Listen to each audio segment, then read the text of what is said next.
Just one more presser foot tip, and that is about sewing over big bulky seams. I've sort of created a big bulky seam here by layering some fabric here. And you'll notice as the machine comes up to it, the presser foot kind of tilts, right? And then when it comes down on the other side, all of a sudden it tilts again.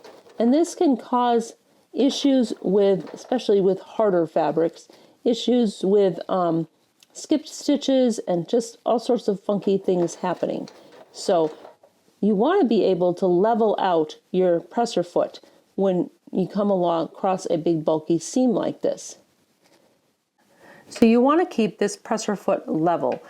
You want to keep it level. You don't want it to suddenly tilt like this down, because it's just harder for the needle and harder for the feed dogs to keep everything moving. So you want to put something underneath the front to keep it nice and level. And you can use something like fabric on the edge, especially if you're having problems coming up over a seam. It helps to put a little bit of fabric in the back behind the presser foot as you're coming up over the machine. But coming over the front, it really helps to have one of these little gizmos.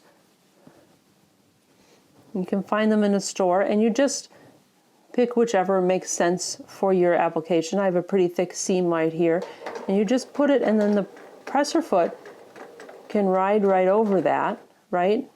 And it can still stitch in there. And then when it's cleared the seam, you put your needle down, lift this up, then you can put your presser foot all the way down again and go ahead.